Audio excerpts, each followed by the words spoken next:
I'm divorcing you. I've been tolerating you just for the money, but now that you're retired, you're not even useful as an ATM anymore. Haha. I'm taking all the retirement money for myself to live with our daughter. Exactly. Mom has been putting up with you all this time. A man without earnings is useless. Leave the retirement money and disappear. Haha. Both my wife and daughter looked at me with disdain, as if I were something filthy. Understood. I quietly nodded in agreement. None of us there could have imagined what would happen next. Going back over 50 years ago, I, Thomas, was raised in a single-parent household. My father passed away in an accident when I was young, and my mother raised me all by herself. Despite working hard, my mother's earnings were modest, and our home was always poor. Yet, she was kind and always thoughtful, filling me with love. Even in poverty, I felt happy. As a child, I was relatively quiet. I was good at studying but not at sports, so I never played soccer or baseball with friends outside.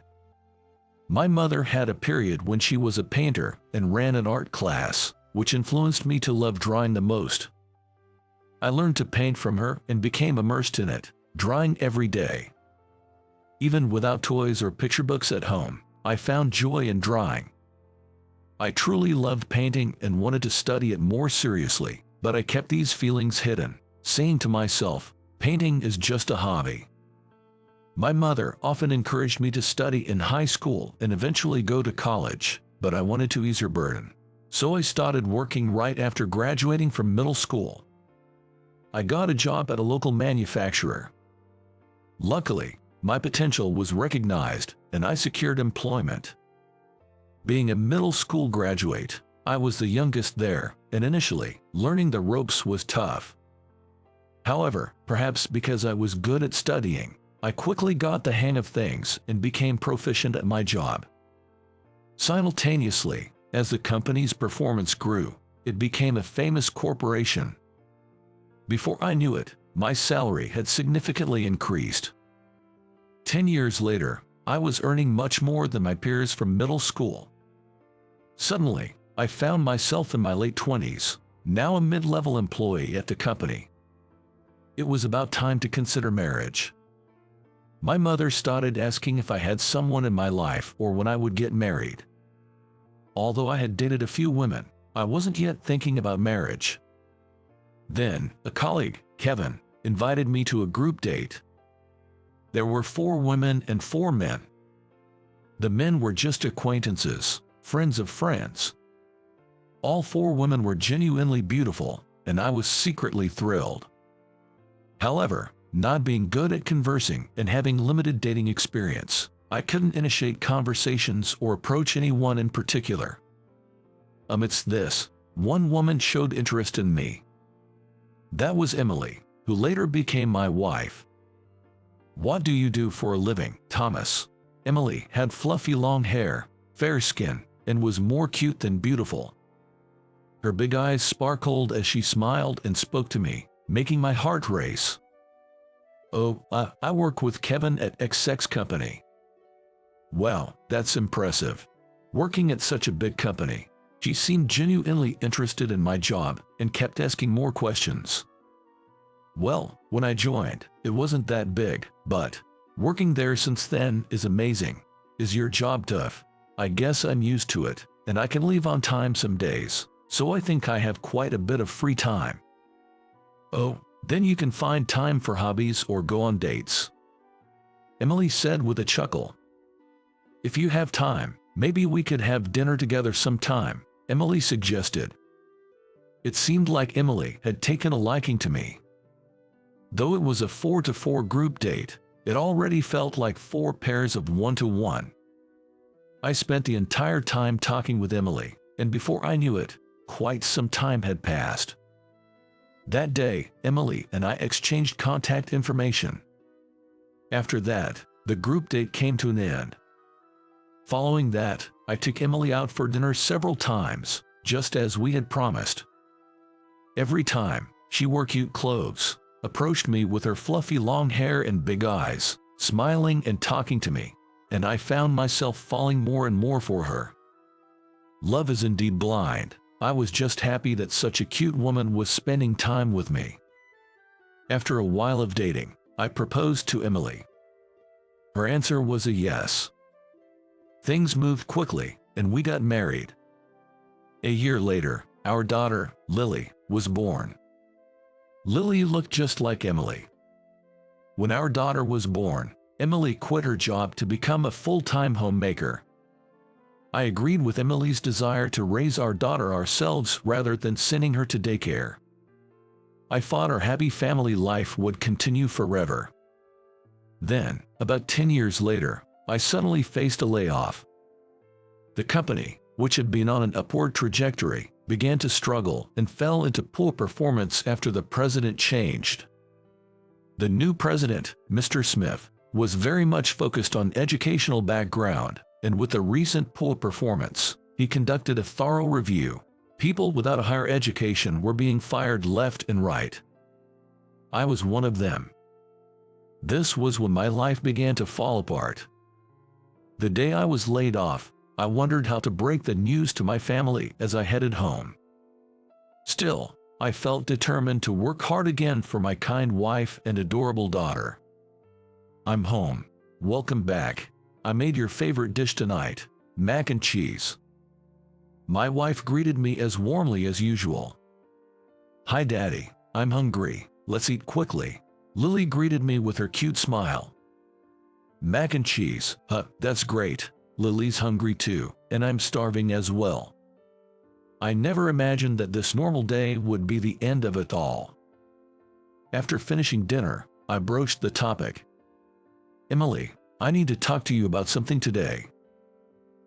What is it? Maybe it's better to talk after Lily has gone to bed. Well, Lily's about to take a bath now, so it's fine. I have a drama I want to watch later, so please tell me now. Okay, actually, I got fired from the company today. What? You're joking, right? At that moment, my wife's face contorted. I'm planning to look for another job right away, but until I find one, we'll have to rely on my severance pay. I'll receive a decent amount, so we should be okay for a while. I spoke to my wife with a feeling of apology. Then she let out a deep sigh, and she held her head in her hands. I couldn't see her expression from where I was. I can't believe it. Laid off. I'm sorry. It was sudden. With the change in presidency, many people are being let go. I'll find another job soon. Then my wife glared at me sharply. Her face was like that of a different person from before. As a husband, as a father, you're a failure. Getting laid off is unacceptable. What have you been doing all this time? I'm sorry. I felt terribly sorry for making my wife anxious. Her attitude towards me changed dramatically. Sorry isn't enough. Do you know why I got married with you? Working at that company, earning a good salary was the whole point. I thought I had secured a winning spot in life. What a mistake to marry someone like you. I'm disappointed. How can you not be embarrassed to be among those laid off? That's right. You only finished middle school, didn't you? Now it makes sense. It was already incredible that you managed to work at that company with just a middle school education. I had my doubts before we married, and it turns out I was right. I wonder why I didn't call it off back then.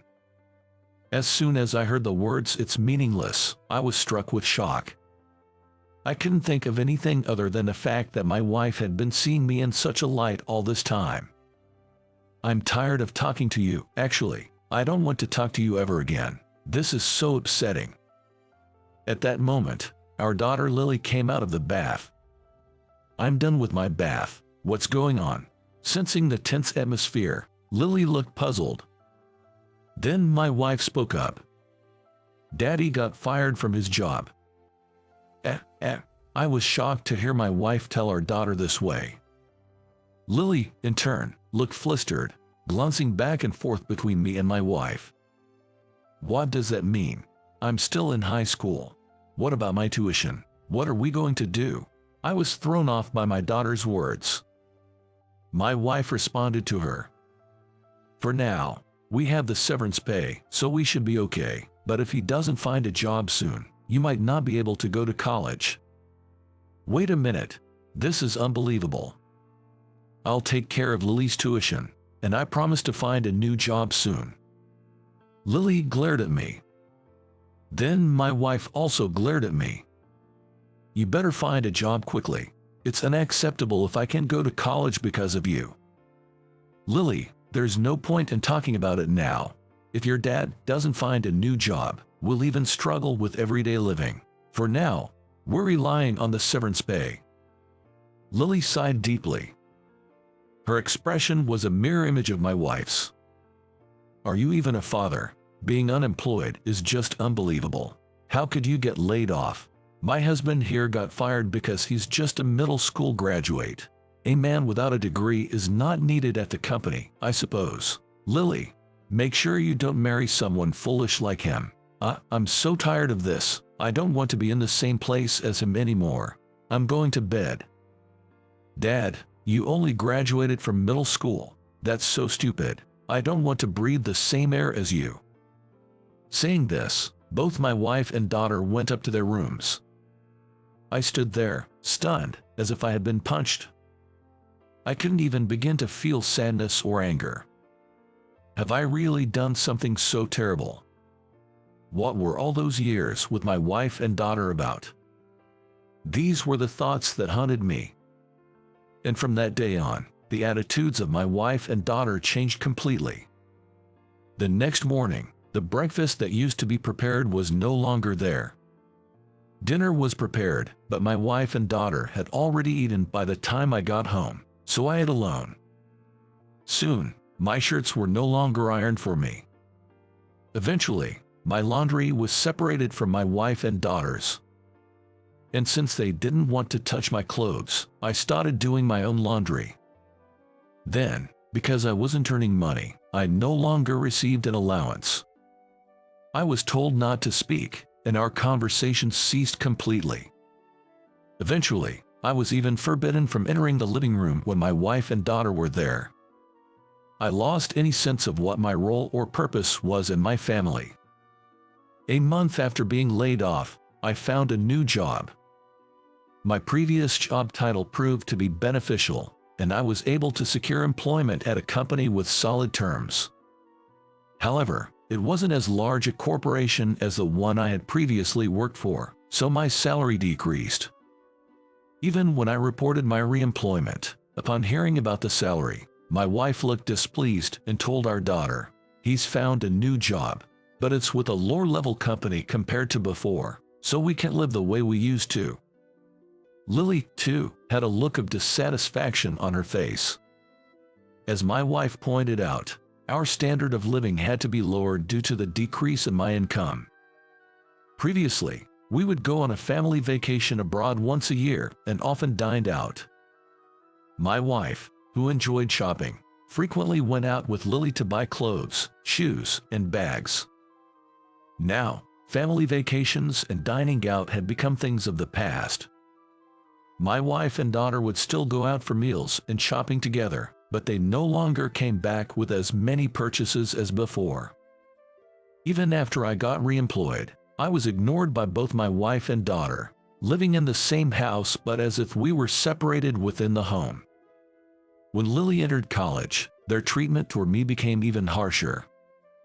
Lines were drawn in the house, and I was told not to enter the territories of my wife and daughter.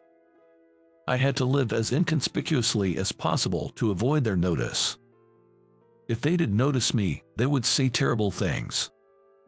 For instance, "You stink," "You're dirty," and those were the milder comments. My wife berated me with, "I shouldn't have married a middle school graduate. Give me back my life." My daughter called me the one who made mom unhappy, trash that's no longer needed by the company. Over time, the situation at home not only failed to improve, but actually escalated.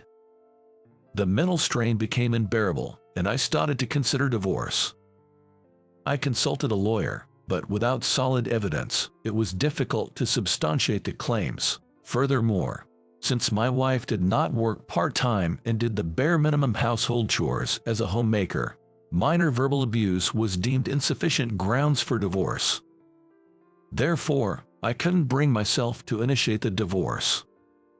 After enduring for 5 years, a marriage proposal came up for my daughter.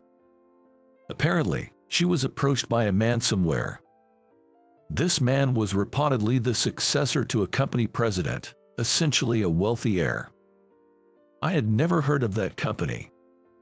Indeed, my daughter, resembling her mother in her youth, was pretty and beautiful, so it made sense that she was approached. She proudly told me about it. She said, "Unlike you, I'm marrying someone who's an elite, a graduate from a good university, and earns more than 10 times what you do." All I could respond with was, "I see." I kept thinking that maybe this would change my current life. Soon after, I reached my retirement age. I received a decent amount of retirement pay. Lily's marriage and my retirement seemed to be turning points in my current situation. On the day I retired, my wife and daughter were waiting for me at home. The first thing I was told when I arrived home was just one sentence: "We're getting a divorce." I hesitated to immediately agree, fearing that if I appeared too eager, it might be taken the wrong way, potentially leading to more hurtful remarks. As I remained silent, they kept on talking. "We're divorcing you. I've been tolerating you just for the money, but now that you're retired, you're not even useful as an ATM anymore. Haha. I'm taking all the retirement money for myself to live with our daughter." I remained quiet. Then Lily spoke up. "That's right. Mom has been putting up with you all this time. A man without earnings is useless. Leave the retirement money and disappear. Haha." Both my wife and daughter looked at me as if I were something filthy. Understood. I quietly nodded in agreement. Despite the harsh words, inside I was relieved. I had been longing to be free from this life. But I kept that to myself. I was willing to give up all the retirement money just to live separately from my wife and daughter. I had saved a small amount of money, though not much, and planned to live alone in a small apartment. I also had things I wanted to do after retirement.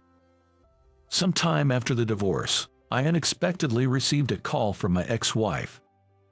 I debated whether to answer, but considering she called, I thought something must have happened, so I decided to pick up. "Hello. It's you. I have something I need to talk about." "What is it? Can we start over again?" I was surprised. She was asking to reconcile. As I remained silent, my ex-wife began to speak as if a floodgate had opened.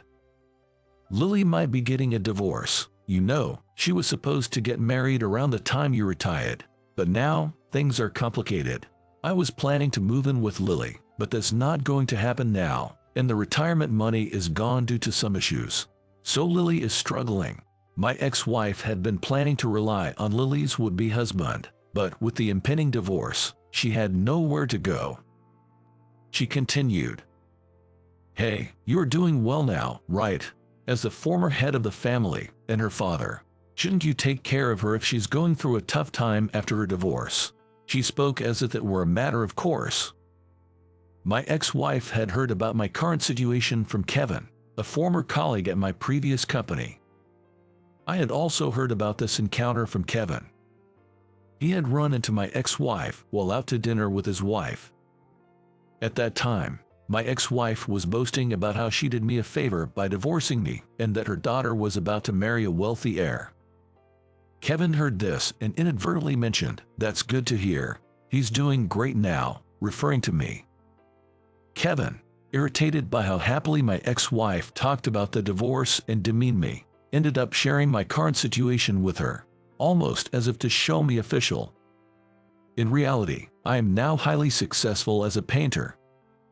Throughout my time as a corporate employee, I secretly attended a free local art class without my wife and daughter's knowledge. During tough times, this art class was a source of solace for me. After the divorce was finalized, I had hoped to dedicate more time to painting freely. Once the divorce was settled, a painting of mine happened to catch the eye of the well-known President Johnson. Subsequently, My paintings and name began to spread on social media and quickly became a topic of conversation. My artwork started to be traded for prices ranging from several hundred to millions of dollars, earning me far more than I ever did as a corporate employee. My ex-wife, having learned about my current success from Kevin, called me. "Are you listening?" she asked. "I am, but Lily's divorce is her issue, and her divorce doesn't mean I have to take care of you," I replied. There was a moment of silence. I had no intention of reconciling. My ex-wife, now infuriated, began to rant. "Aren't you even a father? Your daughter is facing difficulties. I endured a miserable marriage because of you. Now, Lily's husband's company is on the brink of bankruptcy. The retirement money you gave us went all into saving his business. Their marriage isn't going well, and she's thinking about divorce. Lily and I are almost homeless," she exclaimed. My ex-wife was raising her voice on the phone. But whatever she said, it didn't resonate with me. I had been the one enduring all this time. Ever since the layoff, I had not been treated as part of the family at home. I had effaced my existence, working tirelessly only to be met with constant verbal abuse. That hellish life had become a trauma. The thought of never having to see my wife and daughter again was even a relief. The idea of reconciliation was unimaginable. "Whatever you say, I have no intention of reconciling. I gave you all the retirement money, and you agreed to the divorce. You were the one who wanted it. I have no desire to return to that hellish life. That's because of your layoff. If you had been earning more, none of this would have happened," she retorted. "I won't reconcile. That's my final answer. Sorry, but I'm going to hang up now." She was still saying something on the other end of the phone, but I hung up. I believe the trouble with my daughter's husband's company, the disappearance of the retirement money, and their divorce are all consequences of their own actions. Having been unable to find peace even at home until now, I want to live freely from here on out. Indulging in my passion for painting and taking my time to enjoy it is now my greatest source of happiness. Additionally, I've recently become close with a woman of my age who also attends the same art class. She's been alone for a long time, having lost her husband. The paintings created by this woman are gentle and soothing to me. Spending time with her, drawing together, going for walks, having tea, and chatting brings me happiness. I want to cherish each of these moments of happiness and live out the rest of my life in this way.